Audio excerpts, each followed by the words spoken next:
મહેસાણામાં કોઈ પણ ચમરબંધી કે લુખ્ખાઓના વાહનોના કાળા કાચ ચલાવાશે નહીં. આ સ્પષ્ટ સંદેશ છે તે પોલીસ વડાએ આપી દીધો છે. પહેલાં તો પોલીસ હેડક્વાર્ટર અને તેના બાદ હવે એસપી કચેરીના જે કર્મચારીઓ છે તેના વાહનોમાંથી કાળા કાચ હટાવવાનો નિર્ણય છે તે એસપી હિમાંશુ સોલંકી દ્વારા લેવામાં આવ્યો છે. મહેસાણામાં હવે કાળા કાચવાળી ગાડીઓ ચલાવવી સહેલી નહીં રહે, કારણ કે મહેસાણા પોલીસ વડાએ એવી કાર્યવાહી કરી છે કે જેથી કોઈ પોલીસ પર આંગળી ના ચીંધે.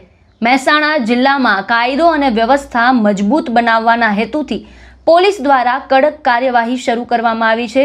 ઘણીવાર જોવા મળે છે કે કેટલાક લોકો પોતાની કારમાં કાળા કાચ લગાવીને રસ્તાઓ પર ફરતા હોય છે. આવી ગાડીઓનો ઉપયોગ ઘણીવાર ગુનાહિત પ્રવૃત્તિઓ માટે પણ થતો હોવાની શંકા રહેતી હોય છે. પરંતુ આ વખતે મહેસાણા પોલીસ વડાએ એક અલગ જ સંદેશ આપ્યો છે.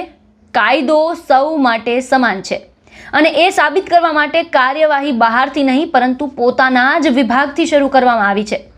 થોડા દિવસ અગાઉ મહેસાણા પોલીસ હેડક્વાર્ટરમાં તપાસ હાથ ધરવામાં આવી હતી અને ત્યારબાદ હવે એસપી કચેરીના વહીવટી કર્મચારીઓની ગાડીઓમાં લગાવવામાં આવેલા કાળા કાચ પણ દૂર કરાવવામાં આવ્યા છે.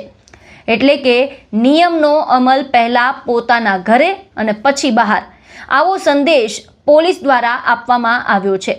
આ તપાસને પગલે પોલીસ બેડામાં પણ ફફડાટ વ્યાપી ગયો હતો અને હવે હેડક્વાર્ટર બાદ એસપી કચેરીના કર્મચારીઓની કારના કાળા કાચ દૂર કરાયા છે. એસપી કચેરીમાં ડાર્ક ફિલ્મ સાથે આવતા વાહનો સામે કાર્યવાહી કરવામાં આવી છે.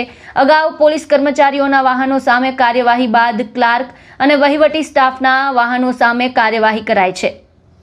એસપી હિમાંશુ સોલંકીની આ કાર્યવાહીનો સ્પષ્ટ અર્થ છે કે હવે મહેસાણામાં કોઈ પણ વ્યક્તિ, તે સામાન્ય નાગરિક હોય કે પ્રભાવશાળી વ્યક્તિ હોય, કાયદાથી ઉપર કોઈ નથી. પોલીસ દ્વારા હવે આગામી દિવસોમાં શહેર અને જિલ્લામાં કાળા કાચવાળી ગાડીઓ સામે ખાસ ડ્રાઈવ ચલાવવાની પણ તૈયારી કરવામાં આવી રહી છે. જો કોઈ વાહનમાં ગેરકાયદેસર કાળા કાચ જોવા મળશે તો તેના સામે કાયદેસરની કાર્યવાહી કરવામાં આવશે.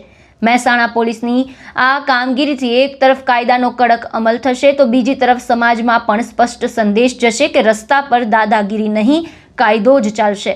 હવે જોવાનું રહેશે કે પોલીસની આ કડક કાર્યવાહી બાદ મહેસાણાના રસ્તાઓ પર કાળા કાચવાળી ગાડીઓ કેટલી ઘટે છે. મહેસાણા જિલ્લા પોલીસ વડાની આ કાર્યવાહીને લઈને આપનું શું કહેવું છે, આપનું શું મંતવ્ય છે, અમને કોમેન્ટ બોક્સમાં જણાવો અને અમારી ચેનલને લાઇક, શેર અને સબસ્ક્રાઇબ કરવાનું ભૂલશો નહીં. ફરી મળીશું નવા વિડીયો સાથે. મને આપશો રજા.